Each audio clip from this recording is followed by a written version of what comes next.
Please pay respect to Luang Por ครับ First bow, second bow, third bow.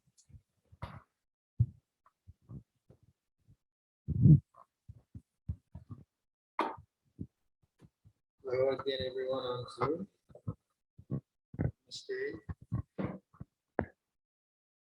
You say in Thai Namaskaran, which is Namaskara. Comes from India, right? For a senior. For a monk, yeah. And India, I think they use for any elder. In Thailand too? Yeah? No, just for a monk. Hello. How are you? We're doing fine here, at least I am.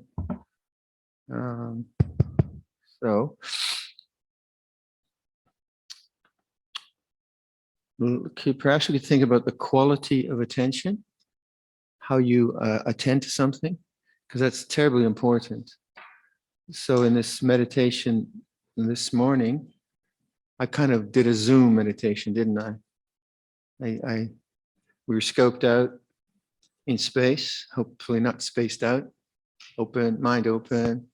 And then I suggested then going down to a really refined object, like the tip of the breath, and feeling the coolness or warmth at a very, very small place. And then I suggested what I think I said, the hara, rising, falling. Then I said whole body, breathing. And then I took it out, listen to sound, feel the body, and into space. So there's sort of different levels of focus. And why I did that was because I didn't know what else to do that morning, but it's one of the reasons I do things. But more than that, I was just wanting you to see what happens if you take a really tight object, what happens to your, partially your body. So a lot of people, when they meditate, if they have to meditate on a small object, they get too tight, they get too tense, they try too hard. And that's very indicative in the eyes. They're kind of like, oh, where's my nose? Kind of looking for something. And so as you do lots of body meditation, you really become conversant with the tension in your body in relationship to the attitude of attention. So if I'm trying really hard and my hands are squeezing or my shoulders are getting tight or my head's getting tight, you become very quickly aware of that. If you don't have kind of real body awareness, you could spend a long time really trying to focus on something and not realize actually your attention is being held very, very strongly. And I know, friends who have been meditating a long, long time, and as soon as they try breath meditation, they get tense. But if I say to him, if I say to them, the mind going outside is the cause, the result of the mind going outside is suffering, the mind knowing the mind is the path, the result of the mind knowing the mind is non-suffering, they get it right away. They get it right away. But some people, you give that in their mind, they need a more clear object of attention, and I don't know what works for you. So just throwing out all these possibilities, and the trouble with that is I throw out all these possibilities, and at the end, which one should I do? And you feel confused, right? But we are almost 40 people, so I need to sort of create some possibilities. But I think the patterns or the ways that I see people meditate is they usually have a kind of go-to practice that grounds them in the moment. Something that they've done that really, really brings you into the moment, because present moment awareness is where you need to be. And so something like deep breathing or counting breathing. I think the way I started meditation probably was counting backwards. And that's a common one, 10, 9, and at each out breath. And then if you lose count, you start again. So that really, really directs your attention and brings you into the present moment. But all these techniques, most meditators, or at least the people I know, they eventually get tired of always being the doer. There's always this me meditating, me doing, me meditating. And then somehow it seems like there must be a bit more freedom in this. And you begin to just explore that very sense of me doing and start to kind of be the me doing less. And say, like with counting, I think most of us who have tried that counting technique, after a while, I don't need to do that. I know the breath. I can be with the breath. And then the sharp focus, some people keep to that, a lot of people don't. So what I think the issue there is very much the quality of attention, how you are attending. And it seems to me the quality of attention must be in line with the Four Noble Truths. So it must be in line with tanha. Because if it's not in line with what right view is vis-a-vis tanha, then of course it's not going to work. So my way of what should I say? My way of being aware of the quality, or being aware of the quality of attention that I am putting on the object of meditation, is to use language which corresponds to the three types of craving. So Bhava tanha is the sense of becoming. And then I'll just put in the word non-becoming. And by putting in the word non-becoming, it creates a kind of atmosphere in my mind of going nowhere, not going to the future. And then if I am, like if my mind is trying to grasp some experience which I think I should be getting, like for instance, I might use in the Chinese tradition, the Huatou, I think it's called, the Who Am I tradition, which exists in the Chinese Buddhism and in Vaibhava Vedanta. Who am I is a question which has no answer.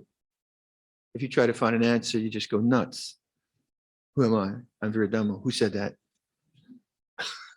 So it's a question which, especially I think the kind of the Japanese side and the Chinese side of Buddhism, use to make the mind alert.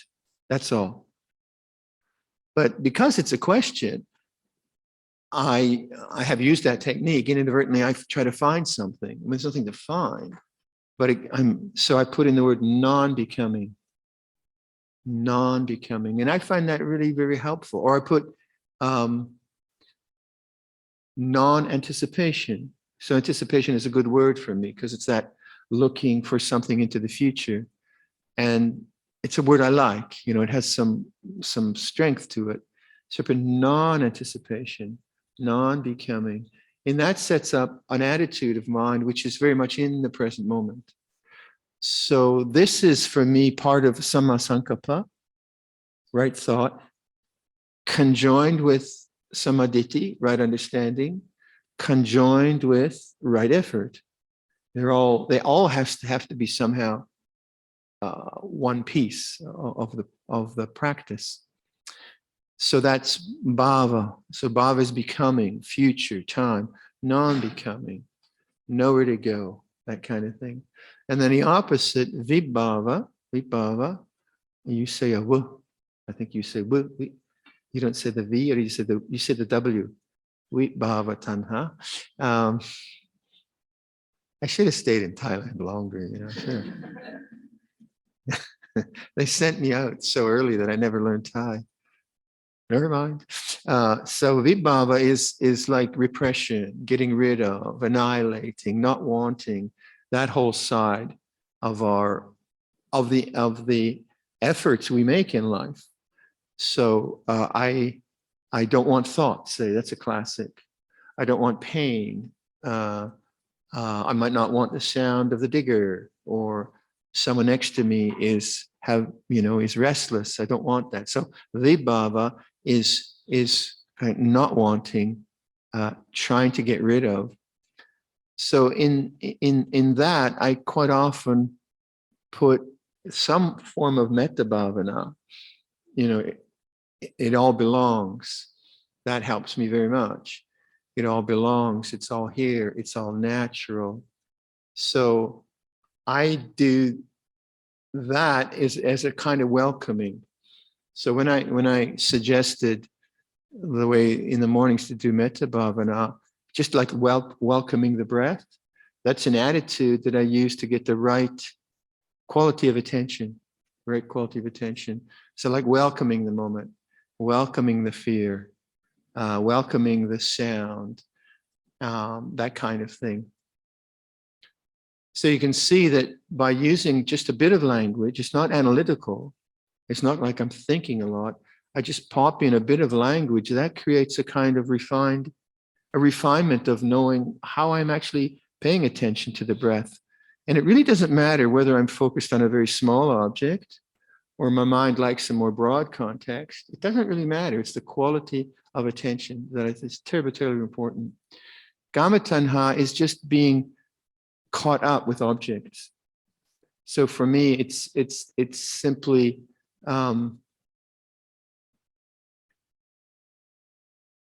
present moment awareness, because usually the objects that one is caught up are like past and future thoughts, memories, plans. So typically for me, it might be, it'd usually be something about the monastery. You know, we have some complexity they have to deal with, or I'm planning to build something, and the mind goes off and starts to consume ideas, and then just present moment awareness. Now that's, I mean, to explain all that is a lot of language, but actually just to put it into your mind, just non-becoming, non-resistance for Vaibhava tanha. I use that a lot, non-resistance, non-becoming. It helps me a lot just to, okay, that's the attitude that I'm trying to cultivate. And then I can pick up the kind of meditation I like to do. You know, it might be something very, I do prefer, you can see I'm really recommending stressing awareness rather than the objects of awareness. I find that most interesting. And so I'll listen to sound, non-becoming, non-resistance, just that much. And that takes you more to the practices which in the Zen they call shikantaza. And shikantaza is, I think, called choiceless awareness. But it's not choiceless totally, because you're still emphasizing the awake mind. That's the ultimate choice, isn't it? The awake mind. But the choice is to stay with the awake mind as it is and see conditions arising and ceasing. And I do think most of us tend to go there after a while, because we have some good techniques for grounding us. So certainly if your mind's really, really busy, either you have to deal with the emotion. So if I'm really churning up a lot of hurt that happened to me 2 weeks ago, let's say I got married and I had a horrible divorce and I was just in the court for 4 months. Boy, there's going to be a lot of stuff to process, right? And that's going to come up. And then choiceless awareness, like I've got no choice. I got this stuff which I'm going to have to deal with. And there'll be anger coming up and regret and remorse. And then it'll just be like purification. But oftentimes life isn't really that dramatic, right? Thankfully. And it's just sort of ho-hum, my mia kind of thing, right? And then the mind can wander off because there's nothing exciting going on. But those kind of very ordinary periods are very good for developing awareness around the ordinary. So sound, and then the quality of like receptivity, working with all that. So it's not so much a technique as an exploration of attention, the quality of attention and how you do that. So in the suttas we have, what was it? Sona, was it the guitar player? Not guitar, some other. He played electric guitar. No. Sona was a musician. And he was, I think, I'm not very good with the texts, walking back and forth, and he was so fierce in his meditation that his feet started to bleed. And the Buddha called him over and said, you used to play the lute. I think that's what they define it as, the lute, which I like to think of it as a guitar. And when you played the lute, how did you play? If the strings are very, very tight, what kind of sound did you get? If the strings are very, very loose, what kind of a sound did you get? You have to tune it just right. So in some sense, you're tuning attention in a just right way. But how do you know what's just right? Well, it seems to me it has to be in line with the ideas of tanha and the letting go of tanha. So non-becoming, non-resistance, it's like this. That to me is a very good triad to sort of contemplate. With pain, say, some of the folk suffering from pain, non-resistance. And you can, yeah, and I think, as we were talking about pain, the idea of moving and not moving. I used to be very, very fierce to not move, which was probably good because I was restless. But if you make a kind of determination where I will not move, you can get into a trap of being the controller. I will not move. And you might not move for the hour, and you might get a good result. People do that, undoubtedly. But if the not moving is coming from a kind of holding, it won't work. So the people who are successful in not moving usually have a good enough body that they're not going to be crippled afterwards. But also they know how to do not moving with the right kind of attention. The attention is quite okay, it's delicate, and they can not move, but it's not holding. When I tried that as a young monk, it was holding my posture. I'm not going to move. These guys aren't moving. I'm not going to move. Oh, I wish I would have moved. I'd crawl out of the meditation space. So it's attitude rather than moving or not moving. So if you decide not to move, then can you do it in a relaxed way? And feel like the tension or the pressure. And as we were saying, if you start to get pain at minute 22 of a 45-minute sitting, what happens? You want to leave, first of all. But what happens is the birth of time and self, because now there is pain, and there's the idea that I am in pain, and I look at the clock, which is a disaster, and I think, oh God, 20 more minutes. Oh God, did she set the clock, or did she? I don't know. And then after 5 minutes, you look again. 15 more minutes. This is agony. And what gets born is a sense of self and desire and time and me and the future. It's really the rebirth of a sense of self. So you can see that. You can see, oh, I see. With pain, and this is dependent origination. With pain as condition, there's the arising of tanha, the not wanting. With the arising of tanha, there's the arising of bhava. I don't want to sit here. When will it end? Time, birth. And now if you can see that as an object and see how the sense of self gets born and just know it, then you'll see it arises and ceases. But the awareness does not arise and cease. So it's a very interesting kind of exploration of how the sense of self gets born into consciousness through something like pain and desire, because that's what happens. The desire creates the sense of self. And that kind of attention to your meditation would be very skillful. You'd still be not moving, but it wouldn't be just from some fierceness that, well, the Ajahn said, don't move. Oh, great. You're going to hate me then. It's all your fault.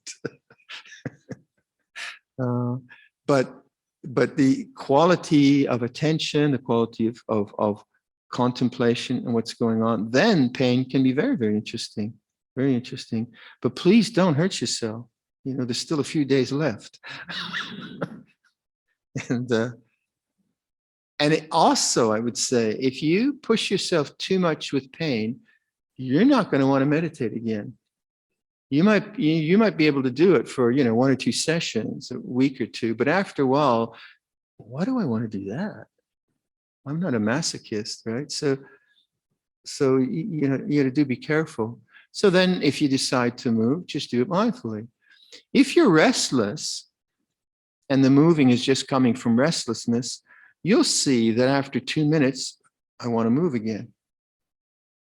And then you move. And after 1 minute, I want to move again. You say, well, do I want to dance all 45 minutes? Is it really what I want here? And you'll say, well, wait a minute, how bad is this? Okay, I'll go to a chair. But at some point, I think you'll learn yourself, rather than force yourself, that there is a profit in not moving. It is profitable. It can be very useful just to not move and react to the restlessness. And then also, I think, I don't like for myself, my knees are quite swollen now, and I know certain kinds of pain that they're not quite, they're just swollen a little bit, but I know certain kinds of pain that as soon as they come up, I move right away, because I know if I don't, it's going to hurt me for hours. But other kinds of pain, I know, it's just the body, not a problem. So you know your own body too. You know what it can and can't do. But that exploration of time and self is really interesting, how the sense of self gets reborn into consciousness. And how, if you look at the clock, it's the slowest 15 minutes of your life. Don't do it. That's very true. Okay, let's stretch your legs a bit and we'll do some sitting.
Take something simple like just the temperature,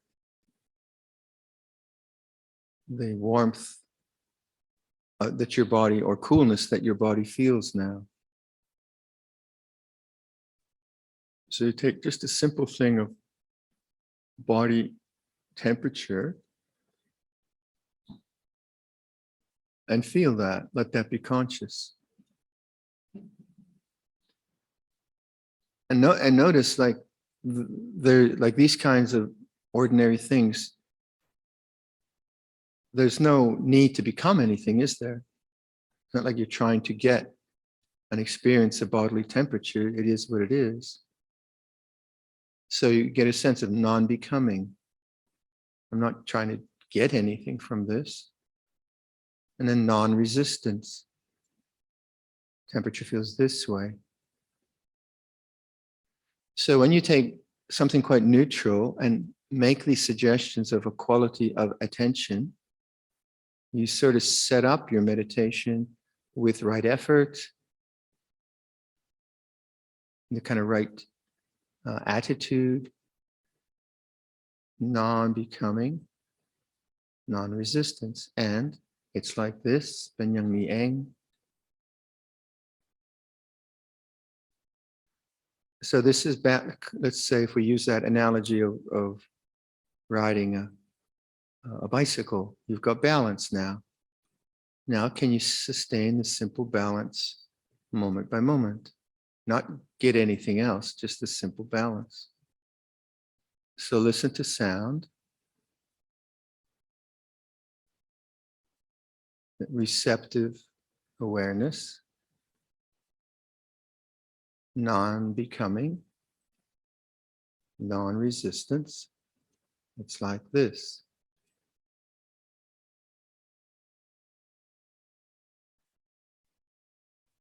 And just rest in that attitude, with that attitude.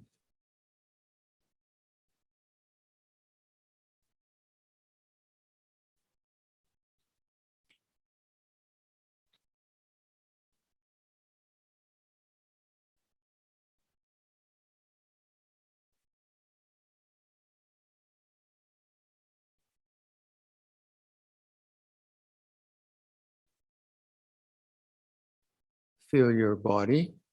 Feel the whole body awareness as sensation, changing pressures, temperature, pain, whole body awareness,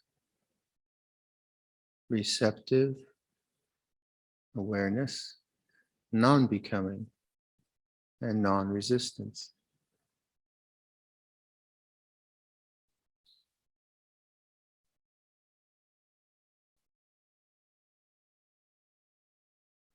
So choiceless awareness would be establishing that and then not choosing any particular object, just letting things come and go. Thoughts and sounds and bodily feelings coming and going.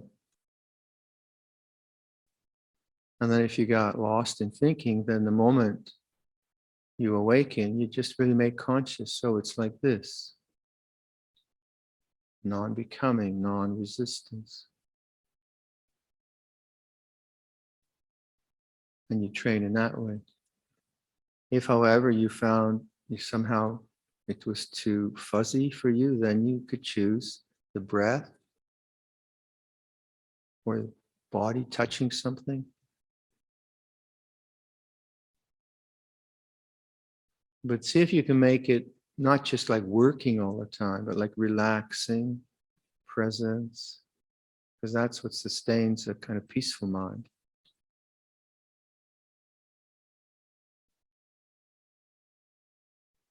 So listen to sound. Notice the changing nature of sound. Be the witness of sound.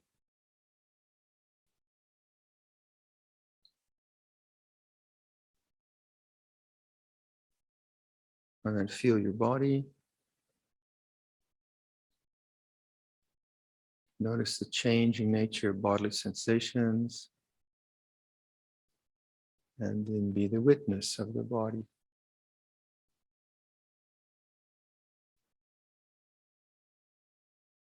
So I'll leave you to experiment with that. You can just stay there or choose the breath or whatever you find good. And we'll just sit for the rest in silence.